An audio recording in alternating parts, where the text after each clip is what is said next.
Hello and welcome to Truckers World for another video. I hope you're all doing well out there. Not doing too bad myself.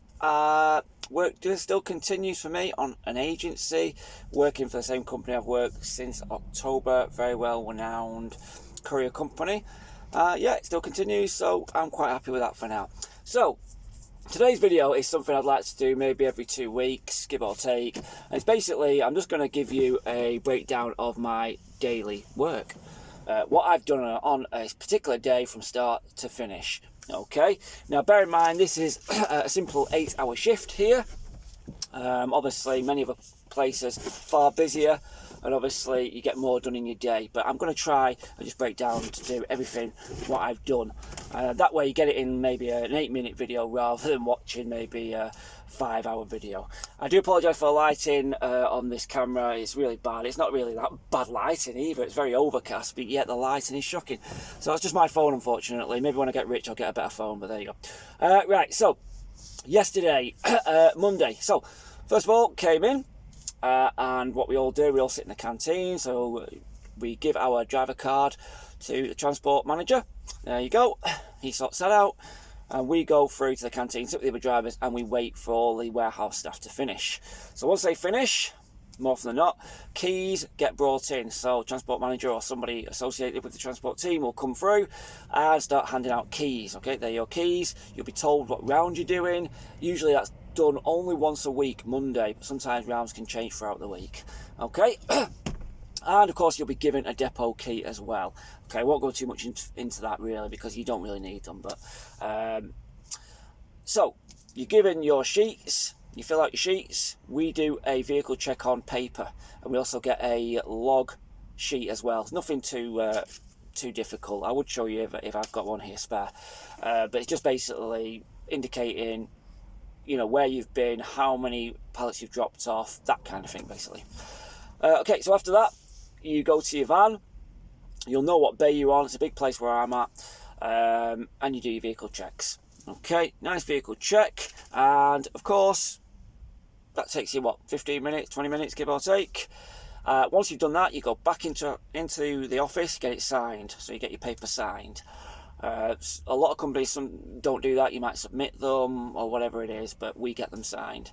After that, I then go to my wagon that's parked on a bay in the warehouse, and you can see what's on it. Now, if all the pallets are on, and I'm delivering pallets of parcels all stacked in what we call plastic collars. Okay, so loads of different parcels in those particular pallets. If they're all on, that's good. If they're not, you might just pull out your pump truck, and you might just pick up the odd one. Most will be loaded for you where I'm at, which is good, but you might have to pick 1 or 2 up and just pull them over and put them on your wagon. Once done that, strap up. Simple strap that goes across the back. That's all it is. Wrap around the pump truck. Close the door, shut it down, and you're ready to go. Okay, so I had one drop first in the morning.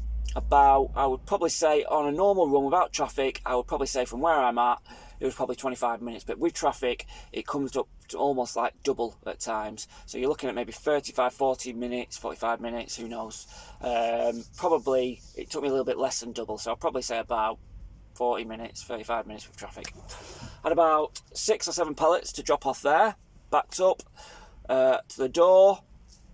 Our address is not easily found, but we do get papers with all the actual full address, postcode, and actually name and contact number as well in case you get lost. But to be honest, you can find them easily, and usually if you're unsure, you ask one of the drivers in the canteen before you go out and they'll just explain where it is. So yeah, dropped off about 7 pallets there. That was fine. Then I went on to a second drop. Usually just get one, but I've got a second one today. Second one was again about maybe half an hour away. Took me a little bit longer in traffic. You know, added on maybe half an hour, 35 minutes. Got there. This one was quite a tight back in, so basically on a main road. When I say on a main road, it is a main road, but it's not like a big main road. But it's still cars, so you have to go diagonal across the road at an angle and then reverse in. Just put the hazards on as you do. Quite a tight space to reverse in because, you know, couriers and cars are parked there and they don't have much consideration for us lorry drivers, so we have to be careful. There's not much either side, but it is doable. So I dropped off another probably 7 or 6 pallets there. Okay, and that was me empty. So what I did then was I load up some of their empties. So they build up empty pallets, and they're all foiled with these plastic collars, and they're all stacked on top of each other. So they're all full, and they're quite heavy. So I pulled up probably 2 of those, so it's not the biggest warehouse or depot, I should say, this one, only a very small depot. 2 of those onto the wagon.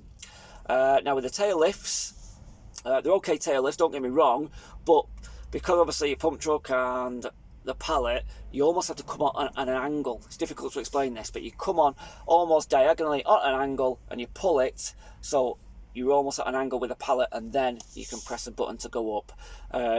More often than not, once you're used to this and you pull it along with enough force, you pull it along, you don't have to lower the pump truck to put the pallet on.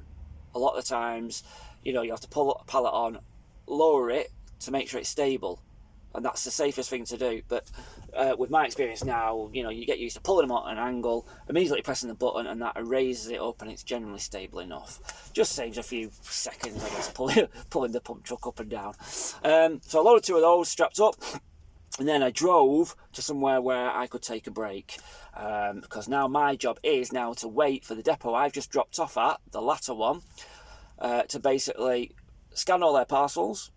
And then what will happen is all the returns will be put in a separate pallet. So returns, for example, undelivered parcels, where they cannot deliver them. They might have tried several occasions and they've got to go back to the depot for whatever reason. So I have to wait until they're sorted out, which could be, depending where you are, an hour, maybe a bit longer.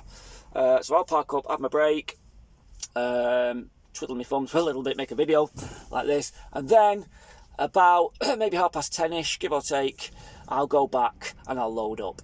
Again, backing on at an angle, difficult this time because parked cars seem to be in and out of that place, and the way they're situated, you're always waiting. There's always one car waiting to come out and you're having to block them. It's just the way it is. I don't usually get any grief for it. I've got to do my job and that's it. So with returns, I had about 2 returns and maybe a stack of pallets with what they've done with, and that's it. So again, finished there. Doesn't take me too long. Load up. Excuse me, this light is shocking. I'm just going to put my hand there. Load up again with strap down, and then I go to the first depot that I delivered to, and I do the same thing again. So I drive there. That's probably another 30 minutes usually. I get there and I back on again. Got to watch out for the old couriers with boots open and God knows what. They really don't care about us lorry drivers, or it seems that way. And again, I'll load up with their returns. So they might have a couple of pallets, and maybe also a couple of pallets filled and what we call empties, where stacks of pallets, like I mentioned before. Load them up. So in total, probably about maybe 8 to 10 overall. Once I've strapped up there, I go back to my main depot. Go into the main depot. If there's time, at first, I'll fuel up. Usually we fuel up. And I think it's a good thing that. At first I felt it was a bit of a job's worth kind of thing. But when you think of another driver then having to take your wagon out, I think it's a good thing, because I like to come to a wagon and it's filled up. And if I've got the time, absolutely I'll do it. So I fill up, usually. Doesn't take too long, that. Quick job. And then I'll pull onto a bay. Once I pull onto a bay, come out, I then unload my wagon. So pump truck, pulling the pallets into a specific location. Again, it's not too bad usually. Once I've done that might take half an hour, give or take. Shut the shutter down, lock up, and then I go round to my wagon, have my dinner, usually my break and my dinner, and then of course I do my end of vehicle checks. So you do 2 vehicle checks on this one in the morning, 1 at the end of your shift, sign all that off. Once I've done that, collect my stuff, eject my card, into the transport office. They have all my documents, give them my keys back, so all the sub-depot keys and van keys, let them download my card, and then that's me done. If I have a bit of time waiting, usually I just sit in the canteen for a little bit, not too long, and then, yeah, that was my shift done. So there's my Monday in under 10 minutes. Doesn't seem quite a lot, does it? But that's the nature of my work. So there you go, a little bit of insight into my job. Anyway, hope you like this video.